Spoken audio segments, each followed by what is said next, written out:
When Jessica and Franklin Wilhorn welcomed their first child, they were unaware of the family's tragic history. Centuries ago, a Wilhorn man had impregnated a servant girl but refused to marry her, disgracing his family. Driven to despair, the servant girl perished, enraging her mother, a powerful witch. As a consequence, the witch placed a curse upon the Wilhorn family, decreeing that the next Wilhorn daughter would be born with the appearance of a pig. The curse could only be lifted if one of the witch's descendants claimed the cursed child as their own. For generations, the Wilhorn wives bore sons, delaying the curse's fulfillment. Finally, a daughter was born, but she was not a true Wilhorn, as her mother had been unfaithful. The curse manifested itself when Jessica and Franklin's daughter, Penelope, was born with a porcine visage. As a teenager, Penelope was confined to the family home, her days spent behind a one-way mirror. There, she listened to wealthy suitors, arranged by a matchmaking agency, profess their love for her while her family observed from a hidden vantage point. Today's suitor, Edward, captured Penelope's attention when he expressed empathy for her isolation. Intrigued, Penelope revealed herself, but her appearance frightened Edward, causing him to flee. As the butler, Jake, pursued Edward, a distraught Jessica berated Penelope for prematurely revealing herself. Jessica felt as much a victim of the curse as her daughter. Rumors about Penelope had circulated in the press, and Jessica had made every effort to conceal her daughter's appearance. She had even consulted a physician about the possibility of surgery, but the delicate placement of Penelope's arteries rendered such a procedure fatal. One day, Jessica discovered a journalist, Lemon, hiding in a closet, attempting to capture a photograph of Penelope. Jessica struck the journalist, injuring his eye, and then made a drastic decision. She staged Penelope's death. Subsequently, Penelope was forbidden to leave the house, though she made several attempts to escape. Pork and any mention of pigs were prohibited within the household. Penelope grew up playing alone in her room, receiving homeschooling from her mother, who was preparing her to be a suitable bride for the man who would one day break the curse. As soon as Penelope turned 18, Jessica hired Wanda, whose agency introduced her to the most eligible members of the aristocracy. Unfortunately, each suitor would flee through the window upon seeing Penelope, forcing Jake to chase them down and return them to the house to legally compel their silence. However, today, Jake failed to intercept Edward, allowing him to escape with the secret. Edward went to the police station to report a monstrous creature with a porcine appearance, but the police, understandably, did not believe him. When Edward refused to leave, he was detained overnight in jail. This incident was witnessed by Larry, the editor of a prominent newspaper. In the car, Jessica, Wanda, and Jake spent the night outside Edward's house, waiting for his return. When he finally arrived, it was too late. The newspaper had already published an article accusing Edward of insanity and claiming he had seen a pig-like girl. Jessica rushed back to her family, announcing their imminent relocation to avoid further media attention. However, she reconsidered when she imagined Penelope wandering through other cities. Instead, she immediately resumed her search for a suitable bachelor for her daughter. Meanwhile, Edward sought out Larry to request a retraction, as the article was damaging his reputation. Larry dismissed Edward's plea and summoned security. As Edward was being escorted out, Lemon overheard his rambling about Penelope and decided to give him a chance. Although Lemon believed Edward's story, his testimony was insufficient. They required tangible evidence. As Edward was reluctant to return to the house, they agreed to find a suitable candidate and connect him with the matchmaking agency. It was challenging to identify a wealthy individual who could be motivated by financial gain, but Lemon conducted research and discovered Max Campion, a young man who had squandered his family's fortune through gambling. Lemon located Max at a gambling establishment, and while Max initially showed no interest, he changed his mind when Lemon offered him substantial payment. The following day, all the new suitors were required to sign a confidentiality agreement before meeting Penelope. Max arrived late, having spent the night gambling. Lemon provided him with a stylish jacket equipped with a concealed camera that could be activated by raising his arm. Max entered the house without incident, as Lemon had already submitted his name to the agency. Max then joined the other suitors in the waiting room. However, the camera began to malfunction, forcing Max to hide behind the couch to repair it. Impatient to waste any more time, Penelope revealed her face to all the suitors simultaneously, before even engaging in conversation. As expected, they all fled, confirming that any discussion would have been futile. Disheartened, Penelope exited the room and attempted to persuade Jessica to abandon the endeavor. However, they noticed something on the cameras. Max was still present, as he had not seen Penelope while hiding. The women were unaware of this and interpreted it as a positive sign. Penelope approached the glass to speak with Max. She discovered Max attempting to steal a first edition book from the family's collection, which was not the most valuable item in the room. However, Max impressed her by identifying it as her favorite. Penelope feigned departure by closing her room's door and observed him for a while, noticing him exit the room and quickly return, believing he could catch her. Amusingly, Penelope invited him to return the following day. Once again, Max spent the entire night gambling. After retrieving the jacket with the concealed camera from Lemon, he arrived at the house looking exhausted. Penelope observed him for a while and, noticing him pick up a frog flute, initiated a discussion about music. Max refused to reveal the instrument he played and challenged her to guess. Penelope responded by ordering an entire band to visit the house, forcing him to try every instrument available. Max was inept at all the instruments, but he made an amusing spectacle of himself, and Penelope enjoyed watching him. After the band's departure, they played chess while conversing. However, Penelope remained behind the glass, directing Max's moves. Max was astonished to learn that she had never left the house and was unfamiliar with basic activities like pouring tap beer. He described the outside world to her and encouraged her to escape with him, but she declined. Nonetheless, their conversation was pleasant, and they began to form a bond. After another night spent gambling, Max arrived to retrieve the camera from Lemon and Edward, who was becoming suspicious of Max's intentions. Edward found it peculiar that Max had not yet seen Penelope and began to describe her appearance in a derogatory manner. Max became protective of Penelope and decided to withdraw from the arrangement. Unfortunately, he had already spent the money Lemon had given him, forcing him to continue with the plan.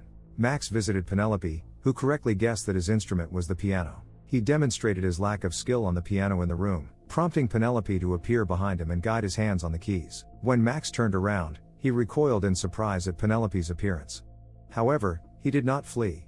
Instead, he approached her with the intention of touching her nose, but this inadvertently activated the camera, causing Max to curse his misfortune. Penelope misinterpreted his reaction and fled, crying, believing he did not like her. While she argued with her mother for not giving Max a chance, Max sought out Lemon, threw the camera to the ground to destroy it, and explained that Penelope was nothing like Edward's description, urging him to leave her alone. Unexpectedly, Jessica and Wanda emerged, witnessing Max speaking with Lemon. Assuming the worst, Max panicked and followed them inside, desperately trying to explain his harmless intentions. Penelope found them and, disregarding Jessica's accusations of spying, asked Max to marry her so he could break the curse. Unfortunately, Max declined the proposal, and the women expelled him. He returned to his apartment and occupied himself with playing the piano, revealing himself to be a skilled musician. Max then used his remaining funds to gamble. Meanwhile, a heartbroken Penelope overheard her mother's unwavering determination and realized that her situation would never change. Therefore, she finally took action, escaping for good while concealing her face with a scarf. Unbeknownst to her, Lemon and Edward had noticed her departure. Penelope explored the city, marveling at the sights she was experiencing for the first time, such as a dog and a fountain. After calling her mother to express her love and farewell, Penelope checked into a hotel, using Jessica's credit card to pay. Lemon was also occupied, instructing Edward to describe Penelope to an artist. A rather unflattering portrait of her appeared in the newspaper the next morning, offering a $5,000 reward for anyone who could provide an actual photograph. Max continued gambling until dawn.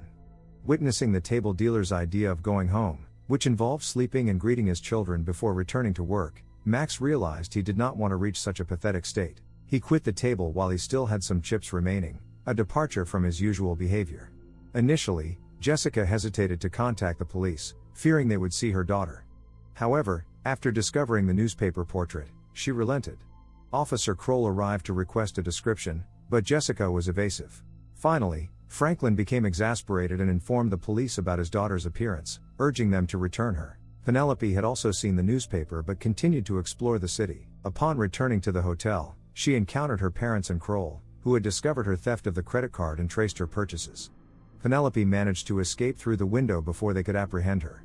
Now that she could no longer use the card, she had only one option to obtain funds: sell her own picture. After contacting Lemon and agreeing on a meeting location, Penelope went to a photo booth to have her picture taken. Penelope placed the photographs in an envelope, tied it to a string, and tossed it over a bridge to Lemon, avoiding direct contact. Lemon gave her the money and returned the envelope. However, upon examining the photographs, he began to have second thoughts and attempted to speak with her, but Penelope had already departed. He returned to the office to reprimand Edward for his fabricated story, but Edward was unconcerned about Lemon's reluctance to publish the story, focusing solely on clearing his reputation. Edward took the photographs and asked another reporter to publish them. The photographs appeared on the news, and a furious Max arrived at Lemon's office to repay him. Lemon was forced to explain that Penelope had sold the pictures herself and was now independent, making Max proud.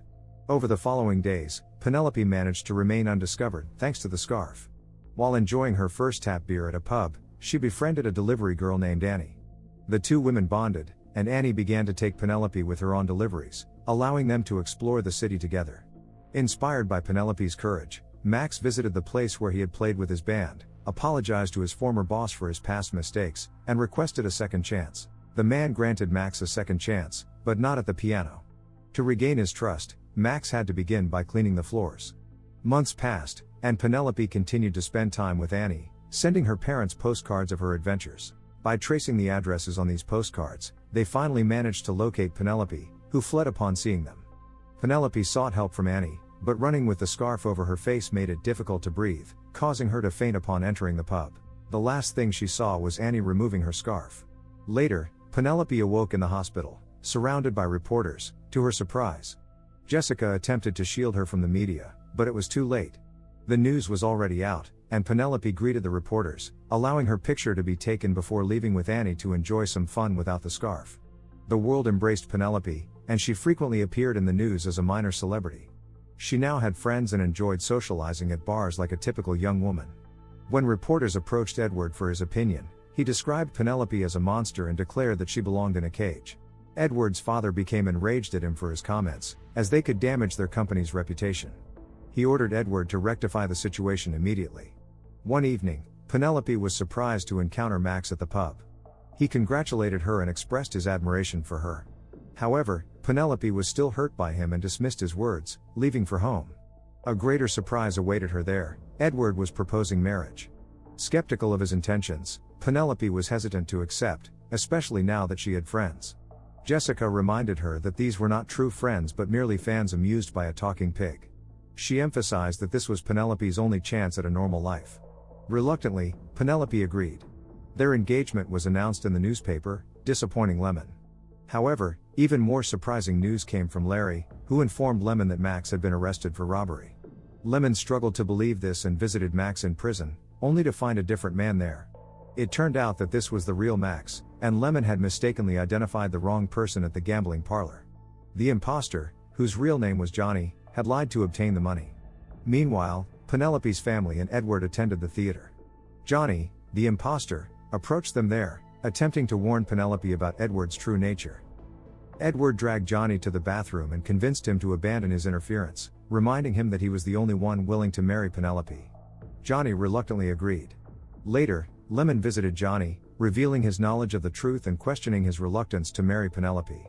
Johnny explained that he desired to marry her but was unable to help or break the curse due to his aristocratic status. On the wedding day, Lemon presented Jessica with the research file he had compiled on Johnny, explaining his reasons for not proposing. Jessica was touched but remained hesitant to reveal the truth to her daughter, believing that Johnny could not break the curse. The ceremony began, but Penelope was unable to proceed. She fled back into the house, while Jessica pleaded with her to return and embrace a new identity. Penelope responded by declaring her contentment with her current self before fainting. Upon awakening, Penelope was surprised to discover her face had returned to normal, as she herself was the descendant who had claimed her. Her transformation was reported in the news, and the media ceased to follow her. Jessica apologized for her past mistakes as a mother and for not recognizing the truth years ago. The family could now begin to heal. As Jake was no longer needed, he resigned. However, as he was leaving, he cast a silent spell on Jessica, revealing himself to be the witch in disguise. When Penelope turned 25, she left home to pursue a career as a teacher. She also returned the engagement ring to Edward with a farewell letter. On her first Halloween at school, Penelope encountered a group of girls dressed as her. However, the real shock of the day came when Wanda, tired of keeping the secret, sent Johnny's file to her. Determined to address the situation, Penelope acquired a pig costume and, with Annie's assistance, infiltrated a Halloween party being held at Johnny's building. Annie feigned needing the bathroom to gain entry to his apartment, leaving them alone to talk. After some conversation, Johnny commented on her pig mask and expressed his fondness for the original Penelope. Penelope sought to inquire further but was distracted by his piano, calling him out for his deception. Now convinced of her true identity, Johnny kissed her. The two began a relationship, and months later, they shared their story with Penelope's class. Only one student accurately understood the underlying lesson. It was not the power of the curse but the power one gave the curse. Lemon happened to pass by and witness their happiness, deciding not to take a photograph for the news.